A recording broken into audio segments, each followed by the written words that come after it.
We know that the nation of Israel was formed by 12 tribes, descendants of Jacob's sons.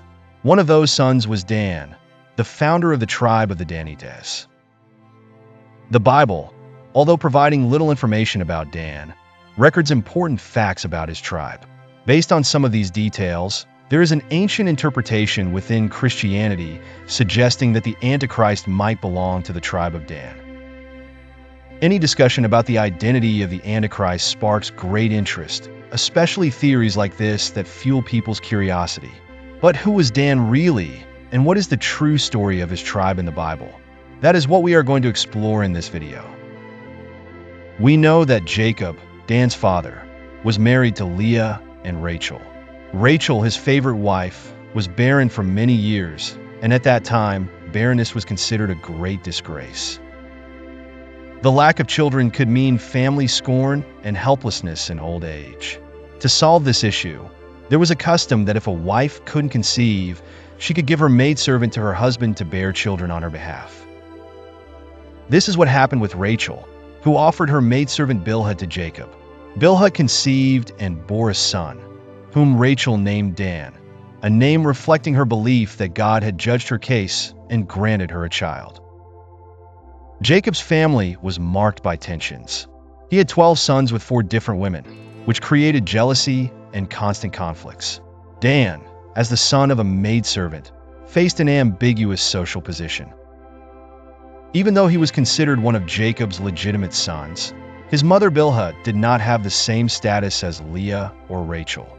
Dan grew up amid family disputes, and the rivalry between Leah and Rachel also impacted the relationships among the children.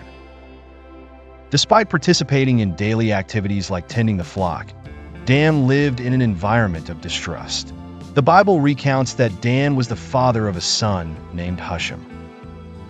In the book of Genesis, we find Jacob's prophetic blessings over his sons, foretelling the future of each of the tribes. Regarding Dan, the blessing said, Dan shall judge his people as one of the tribes of Israel. Dan shall be a serpent by the way, a viper by the path, that bites the horse's heel, so that its rider falls backward. These words have been interpreted in various ways, but the most common suggests that Jacob was describing characteristics later seen in the tribe of Dan, such as cunning and aggressiveness. Samson, one of Israel's judges, was from the tribe of Dan, and his story reflects the aggression and deception that characterized this tribe. Though small, the tribe of Dan was cunning and dangerous, capable of attacking and defeating much larger nations. In the book of Deuteronomy, Moses compared Dan to a lion cub leaping from Bashan, showcasing the tribe's power. After the conquest of Canaan, Dan was allotted a portion of land in the Central West region, but faced difficulties in driving out the local inhabitants. This led them to seek new lands, and in Judges 18, we read how they conquered the city of Laish, renaming it Dan. In addition to territorial conquests, the tribe of Dan was also marked by idolatry. They established a sanctuary and erected a carved idol, spiritually corrupting themselves. This idolatry was one of the factors contributing to Israel's spiritual division and weakness. During King Jeroboam's reign, the golden calf worship was reaffirmed in Dan, reinforcing the tribe's idolatrous position. This disobedience to God had long-lasting consequences, and the city of Dan became a symbol of infidelity. But where did the theory that the Antichrist would come from the tribe of Dan originate? Dan's absence from the list of sealed tribes in the book of Revelation led some theologians to speculate that this omission held significant meaning.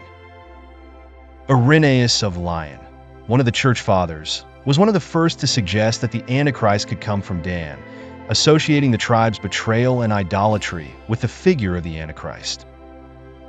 However, this theory is more allegorical than based on correct exegesis of the biblical texts, and there are no clear passages supporting this claim. The omission of Dan in Revelation is often seen as symbolic rather than a direct prophecy.